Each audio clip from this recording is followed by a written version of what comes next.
Everyone welcome to study hub let's crack it YouTube channel. तो आज मैं chapter 2 का सॉल्यूशन वीडियो लेकर आ गया हूँ जो कि डीएवी क्लास 8 के स्टूडेंट्स के लिए होने वाला है। ये आपका हिंदी अभ्यास का चैप्टर 2 है। इसमें आपको तत्सम, तद्भव, विराम चिन्ह और अपठित गद्यांश के बारे में पढ़ना है। ओके, तो स्टार्ट करते हैं वीडियो। तो इसमें हम लोग का क्वेश्चन नंबर 1 यहाँ पे दिया हुआ है कि हम लोग को सबसे पहले इन सारे वाक्यों को पढ़ना है और इसमें जो मोटे काले शब्द दिए हुए हैं इसको हम लोग को तत्सम और तद्भव में बांट देना है। तो तत्सम तद्भव क्या होता है इसके बारे में आप लोगों ने पिछले क्लास में पढ़ा हुआ है। मैं ऐसे ही बता देता हूँ ब्रॉडर मीनिंग में। तत्सम संस्कृत वाले शब्द होते हैं जो हम लोग हिंदी भाषा में प्रयोग करते हैं। ठीक है, तत्सम संस्कृत वाले शब्द होते हैं जो हम लोग हिंदी भाषा में प्रयोग करते हैं। और तद्भव संस्कृत के हिंदी मीनिंग वाले शब्द होते हैं। क्या बोला मैंने? संस्कृत के हिंदी मीनिंग वाले शब्द। ओके, आपको समझ में आ गया होगा।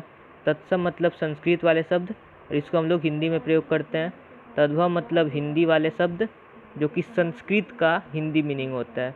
ओके, संस्कृत में अगर कोई शब्द दिया हुआ है जैसे कि कर्म दिया हुआ है संस्कृत का शब्द, तो ये जो आपका कर्म है ये आपका तत्सम रूप होगा क्योंकि ये संस्कृत का शब्द है और इसको हम लोग हिंदी में प्रयोग करते हैं। लेकिन अगर मैं इसका लिखता हूँ काम, तो ये आपका तद्भव हो जाएगा। तद्भव क्यों होगा? क्योंकि ये संस्कृत का हिंदी मीनिंग वाला शब्द है। ओके, तो आपको समझ में आ गया होगा। अब इसको बांटते हैं हम लोग। तो यहाँ पे दिया हुआ है दुख, आश्चर्य, दोष। ओके, तो मैं डायरेक्ट बताता हूँ आपको। आश्चर्य ये आपका संस्कृत वाला है, दोष ये आपका हो जाएगा और यहाँ पे कर्मो हो जाएगा जो आपका यहाँ पे दिया हुआ है। ठीक है, जो आपका इसमें दिया हुआ है ये आपके पांचों सेंटेंसेज में जो आपको दिया हुआ है मोटे काले शब्द उसी को आपको बांटना है। आपको इधर उधर से कोई शब्द नहीं लिखना है।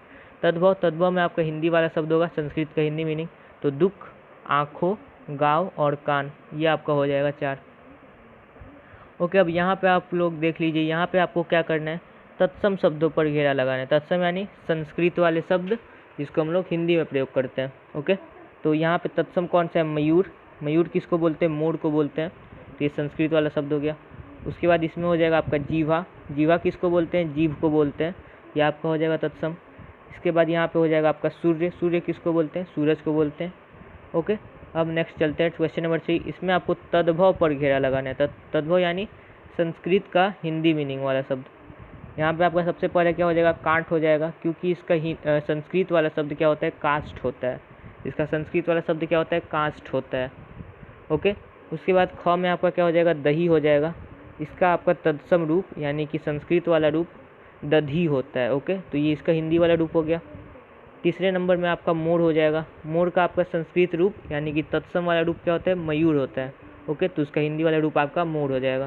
क्वेश्चन नंबर 4 पर चलते हैं। इसमें आपको क्या करना है? इसमें आपको तत्सम दिए हुए हैं यानी संस्कृत वाले शब्द दिए हुए हैं और इधर आपको तद्भव दिए हुए हैं यानी कि उसके हिंदी मीनिंग वाले शब्द दिए हुए हैं। तो इसको आपको मिलाना है सेम मीनिंग के साथ। तो अश्रु यहाँ पे है। अश्रु का क्या हो जाएगा? आपका आंसू हो जाएगा। क्षेत्र, क्षेत्र का मतलब खेत। उसके बाद है आपका निद्रा। निद्रा का मतलब नींद। उसके बाद है आपका जीवा। जीवा का मतलब आपका हो जाएगा जीव। उसके बाद है अक्षी। अक्षी का मतलब आपका हो जाएगा आँख। ओके, ये आपका करेक्ट आंसर हो जाएगा। Question number 5। क्वेश्चन नंबर 5 में आपको क्या करना है? क्वेश्चन नंबर 5 में आपको ये फिल इन द ब्लैंक्स भरना है।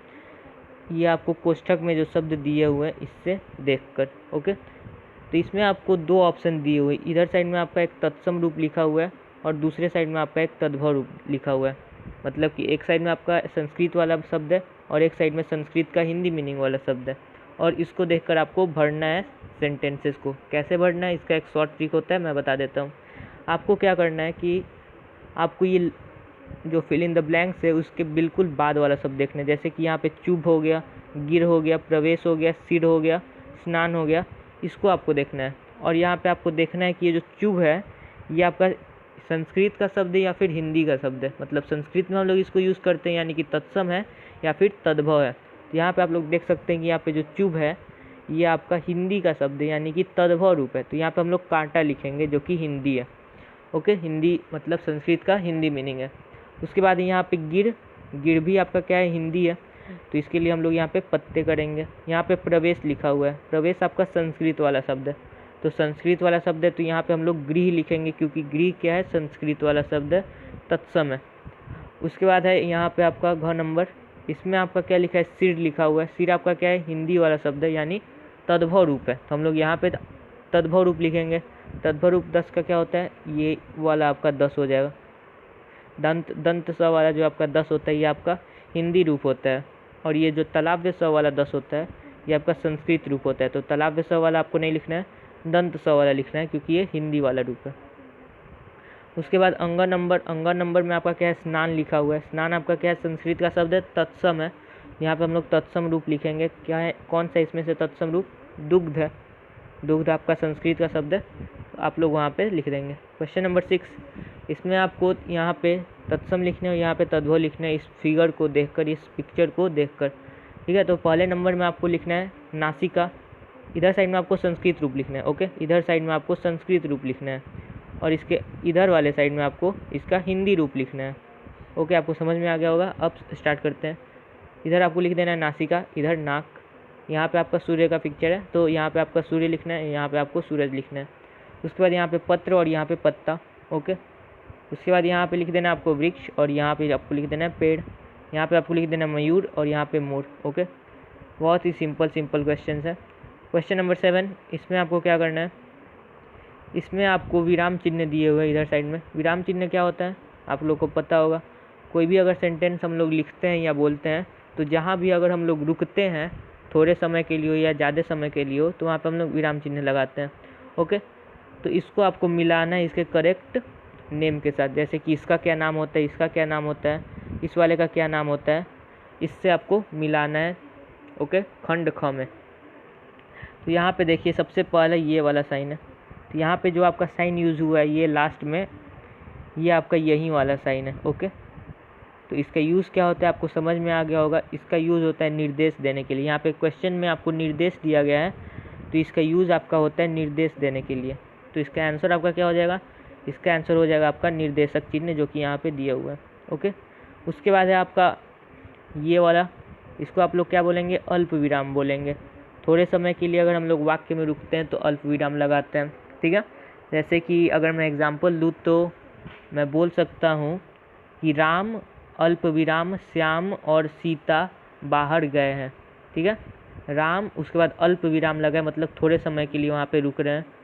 ओके, अब नेक्स्ट पर चलते हैं। यहाँ पे आपका ये वाला साइन दिया हुआ है, ये आपका क्या हो जाएगा, दोहरा उद्धरण चिन्ह हो जाएगा। यहाँ पे आपको लास्ट से एक पहले दिया हुआ है। इसका यूज़ क्या होता है, इसका यूज़ क्या होता है, अगर कोई व्यक्ति है वो कोई बात बोलता है, जैसे मैं आपको एग्जांपल देके बताता हूँ। मैंने कहा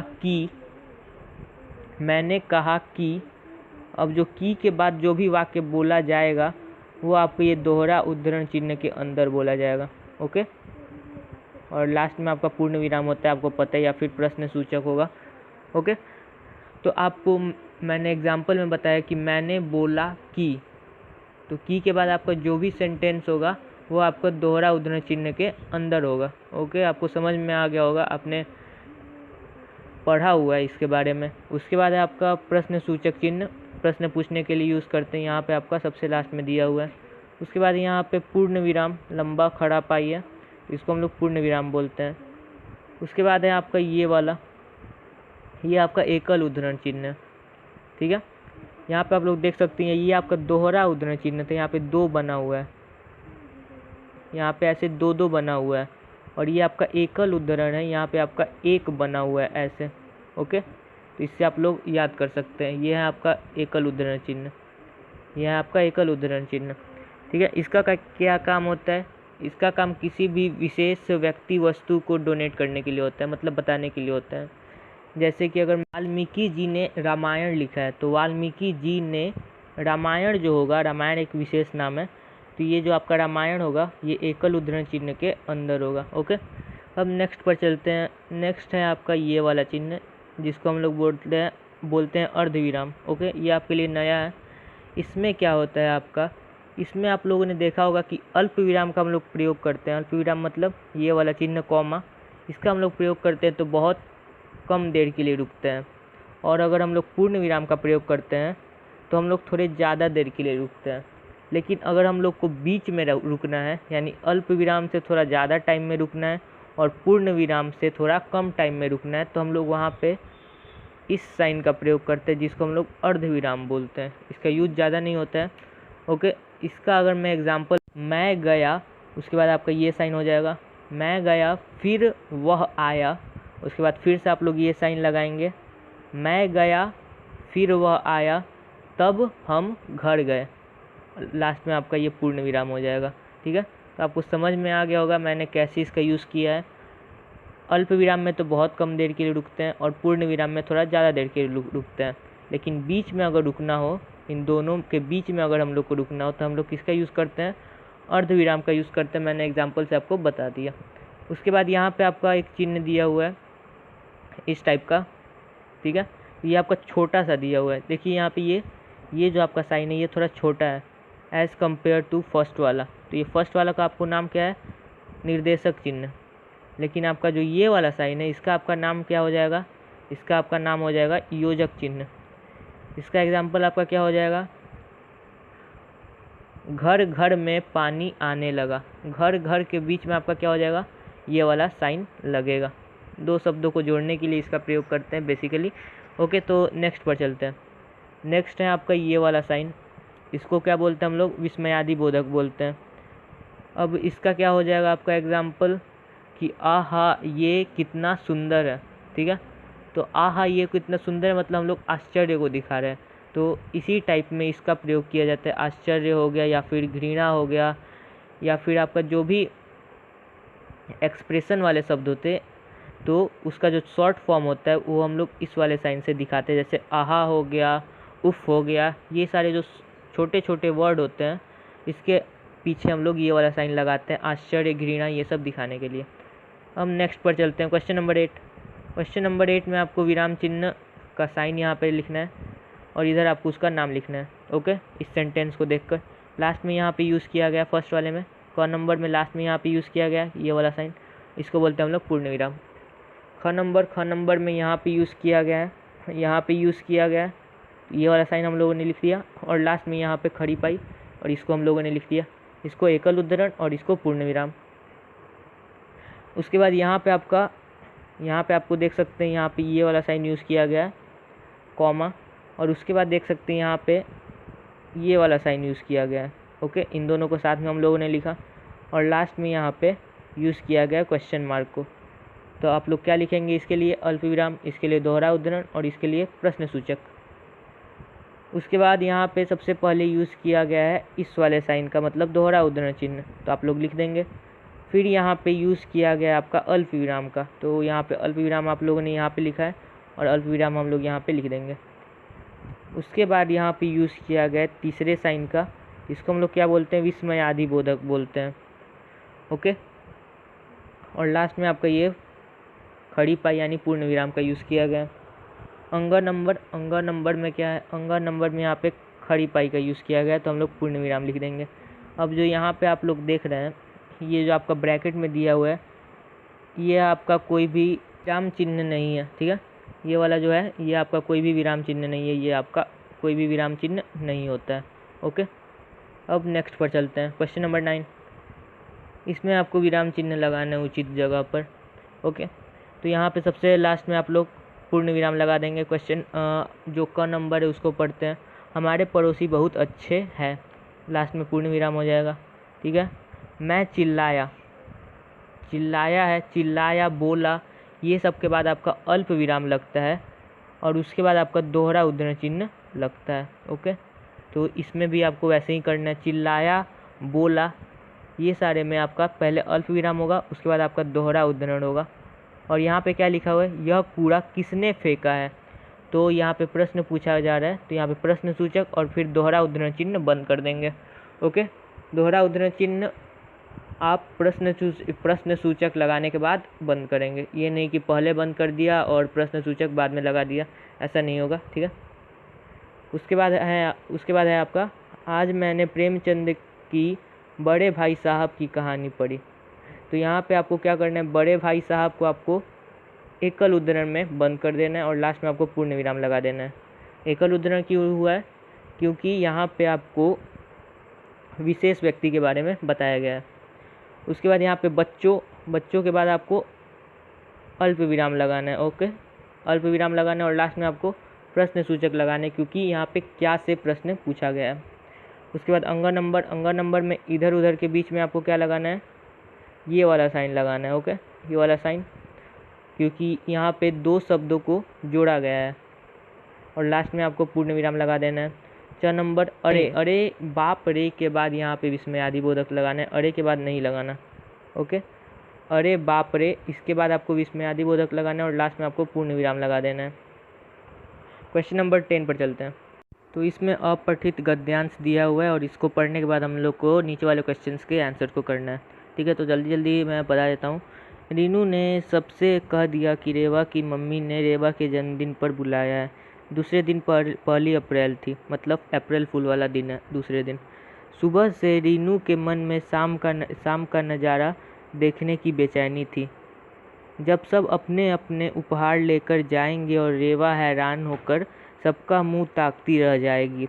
वह और उसकी मम्मी परेशान सी कहेंगी, हमने तो किसी को नहीं बुलाया, किसी का जन्मदिन भी नहीं है, फिर सब उपहार लेकर क्यों आए हैं। उस समय सबके चेहरे देखने लायक होंगे। सारा दिन स्कूल में उसका मन नहीं लगा, लेकिन एक बात सबसे मुश्किल थी, वह यह कि रीनू ही तो सबका अप्रैल फूल बना रही थी। बिना गए सबके खिसियाने चेहरे कैसे देखेगी, इसलिए उसे तो जाना ही होगा। अब आगे देखते हैं। आगे है, वह भी एक डिब्बे में कागज़ भरकर उसे सजाकर रेवा के घर गई। उसके घर पहुंची तो देखा सब खा पी रहे थे। रेवा ने उसे देखा तो खींचकर अंदर ले गई। सचमुच रेवा का जन्मदिन था। उसे और उसको बुद्धू बनाने के चक्कर में रेवा का ही अप्रैल फूल बन गया। में यही है कि रीनू जो है वो सबको अप्रैल फूल बनाने के लिए क्या बोली कि कल रेवा की मम्मी ने रेवा के जन्मदिन पर बुलाया है, तो सभी लोग वहाँ पे अगले दिन जाएंगे, ऐसा वो सोच रही थी। और उसके बाद उसने सोचा कि उसकी मम्मी और उसका चेहरा देखने लायक होगा, मतलब रेवा की मम्मी का और रेवा का चेहरा देखने लायक होगा कि आज किसी का जन्मदिन ही नहीं है। तो ये सब देखने के लिए रीनू को भी वहाँ पे जाना था, तो वो एक डब्बा ली, उसको अच्छे से सजाई और उसके अंदर कागज़ भर के चली गई। लेकिन जब वो वहाँ गई तो उसको पता चला कि उसका सच में जन्मदिन है उस दिन, तो उसका ही अप्रैल फूल बन गया। ठीक है, तो अब क्वेश्चंस को करते हैं। रीनू ने सबसे क्या कहा था। ठीक है, तो आंसर क्या हो जाएगा, रीनू ने सबसे कहा था कि रेवा की मम्मी ने रेवा के जन्मदिन पर बुलाया है। Okay, second number question, Rinu कौन सा नज़ारा देखना चाहती थी। रीनू रेवा के घर शाम का नज़ारा देखना चाहती थी। ओके, ये आपका आंसर हो जाएगा। उसके बाद स्कूल में रीनू क्या सोच रही थी। स्कूल में रीनू यह सोच रही थी कि मैं सबको अप्रैल फूल बना रही हूँ, तो मेरे को भी शाम को रेवा के घर जाकर सबके खिसियाने चेहरे देखना होगा।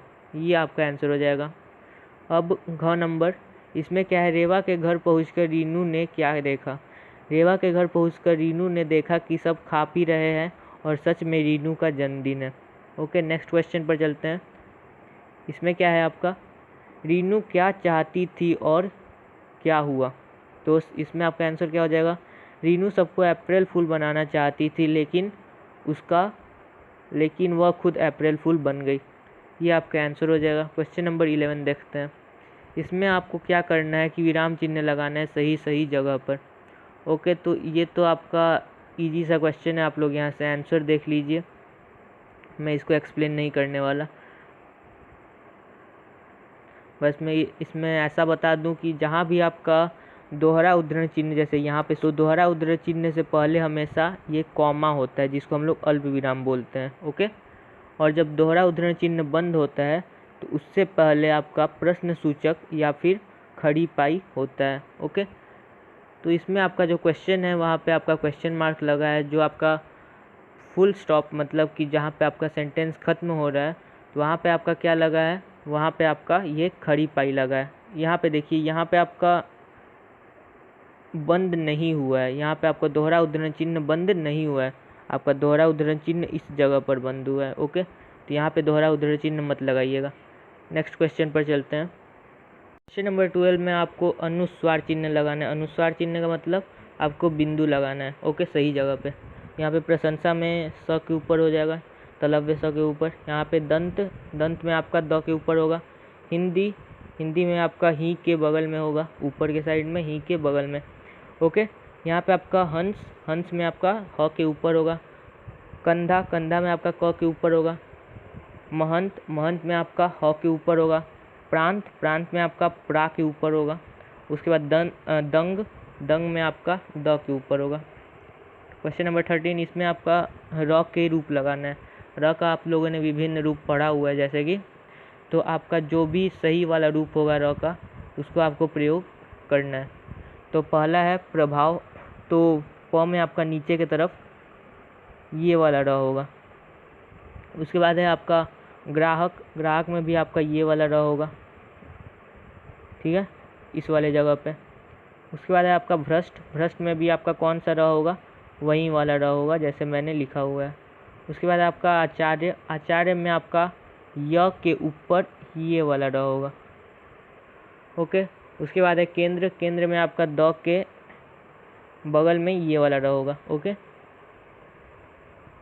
उसके बाद आपका क्या है, उसके बाद है आपका कर्मचारी, तो उसमें आपका म के ऊपर र होगा, ये वाला। उसके बाद है आपका निर्दयी, तो निर्दयी में आपका नी के बगल में यहाँ पे र होगा। उसके बाद है आपका प्रसाद, प्रसाद में आपका प के नीचे र होगा जैसे मैंने लिखा हुआ है। क्वेश्चन नंबर 14, इसमें आपको क्या लगाना है, इसमें आपको नुक्ता लगाना है। नुक्ता मतलब क्या, नुक्ता कहाँ कहाँ लगता है मैं बता देता हूँ। जो आपने जहीं कहाँ भी देखा, जो आपने देखा तो ज के नीचे नुक्ता लग सकता है, या फिर फ आपने देखा तो फ के नीचे नुक्ता लग सकता है, ओके। यही दो जगह पर नुक्ता लगता है, तो जहाँ भी आपको ये दोनों दिखते हैं वहाँ पे आपको नुक्ता लगा देना है जैसे मैंने लगाया हुआ है, ओके। देख लीजिए आप लोग। क्वेश्चन नंबर 15, इसमें आपको क्या करना है, वाक्य बनाना और अर्थ लिखना है। फूला ना समाना, इसका अर्थ क्या होता है, बहुत खुश होना। इससे हम लोग वाक्य क्या बनाएंगे, वाक्य हम लोग को इस वाले से बनाना है, इसका इस वाले मतलब मुहावरे से बनाना है। ये नहीं कि हम लोग वाक्य अर्थ से बनाएंगे, मुहावरे से हमको वाक्य बनाना है। तो हम लोग क्या करेंगे, कक्षा में प्रथम आने पर राम फूला ना समाया, उसके बाद पूर्ण विराम, ओके। क्वेश्चन नंबर मतलब ख नंबर क्या हो जाएगा आपका, कान भरना यानी चुगली करना। इसमें आप लोग क्या लिख सकते हैं, वाक्य दरबारी शाह के कान भरा करते थे, उसके बाद पूर्ण विराम, ये आपका करेक्ट हो जाएगा। उसके बाद ग नंबर में क्या हो जाएगा आपका, दंग रह जाना यानी हैरान होना, ठीक है। वाक्य क्या बनाएंगे आप लोग, मेरी बहादुरी को देखकर लोग दंग रह गए, ये आपका वाक्य हो जाएगा, पूर्ण विराम लास्ट में। उसके बाद उल्लू सीधा करना यानी मतलब निकालना, ठीक है। मतलब निकालना का मतलब आप लोग को पता है कि अपना मतलब निकालना, ये इसका मतलब होता है उल्लू सीधा करने। इससे हम लोग क्या वाक्य बनाएंगे, राम अपना उल्लू सीधा करने में तेज है, मतलब अपना मतलब निकालने में तेज है।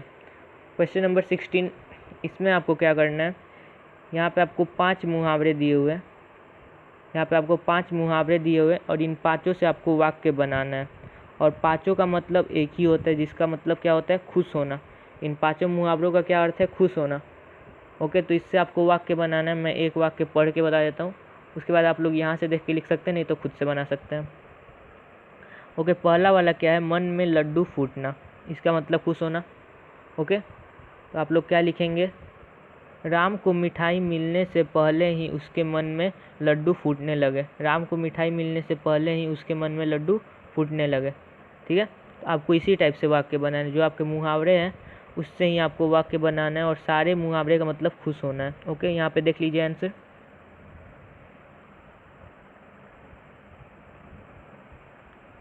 अब नेक्स्ट क्वेश्चन पर चलते हैं, क्वेश्चन नंबर 17। इसमें आपको क्या है, इसमें आपको क्या करना है, इसमें आपको संज्ञा के भेद लिखना है। यहाँ पे आपका दिया हुआ है संज्ञा, और इधर साइड में आपको संज्ञा के भेद लिखना है, ओके। तो स्टार्ट करते हैं ख नंबर से। किसान, किसान आपका जातिवाचक संज्ञा है। भिखारी, भिखारी भी आपका जातिवाचक है। धुलाई, धुलाई आपका भाववाचक है। महाभारत आपका व्यक्तिवाचक है। प्रेमचंद ये भी आपका व्यक्तिवाचक है। दुकान आपका जातिवाचक। शत्रुता आपका भाववाचक। उसके बाद क्या है, शिमला, शिमला आपका व्यक्तिवाचक, विद्यार्थी आपका जातिवाचक हो जाएगा। ओके, ये सारे का मतलब तो आपको पता होगा, जातिवाचक भाववाचक क्या होता है। ओके, मैं अभी ब्रॉडर में बता देता हूँ जल्दी जल्दी में क्या होता है। व्यक्तिवाचक, व्यक्तिवाचक का मतलब क्या हुआ, किसी भी विशेष व्यक्ति, वस्तु, स्थान, ये सब के नाम के लिए होता है। यहाँ पे याद रखना है विशेष, यहाँ पे महाभारत विशेष है, इसीलिए यहाँ पे व्यक्तिवाचक है। जातिवाचक, जातिवाचक पूरे जाति का बोध करवाता है। ओके, यहाँ पे भिखारी है, भिखारी कोई भी विशेष नाम नहीं है, ये एक जाति का बोध करवा रहा है। ओके, भिखारी यहाँ पे एक जाति का बोध करवा रहा है, किसान यहाँ पे एक जाति का बोध करवा रहा है, तो ये आपका जातिवाचक हुआ। जाति का मतलब ये नहीं कि जो रिलीजन में होता है, धर्म में होता है, उसका बात नहीं है यहाँ पे। जाति का मतलब पूरे वर्ग को बताता है, तो वो आपका जातिवाचक हो गया। भाववाचक, भाववाचक में आपको भाव के बारे में बताता है, मुस्कुराना, मुस्कुराहट, ये सब आपके भाव होते हैं। ओके, यहाँ पे आपको भाव के बारे में बताता है। क्वेश्चन नंबर 18 देखते हैं। अपने मोहल्ले के पार्क की सफाई करवाने हेतु नगर निगम अधिकारी को पत्र लिखिए। यानी कि यहाँ पे आपको फॉर्मल लेटर लिखना है, ये मैं आपको नहीं करवाऊँगा, ये आपको खुद से करना है। आपको क्या करना है कि सबसे पहले आपको अपना एड्रेस लिख देना है, उसके बाद आपको यहाँ पे डेट लिख देना है, उसके नीचे आपको क्या करना है, उसके नीचे जो नगर निगम है उसका एड्रेस लिख देना है, और उसके बाद आपको अपना जो भी काम है वो सब शुरू कर देना है। और लास्ट में तो आपको पता है ये आपको कैसे लिखना है, आपका जागरूक नागरिक लिख सकते हैं, आपका जागरूक नागरिक, उसके बाद अपना नाम और फिर ख़त्म। ओके, तो थैंक्स फॉर वॉचिंग, लाइक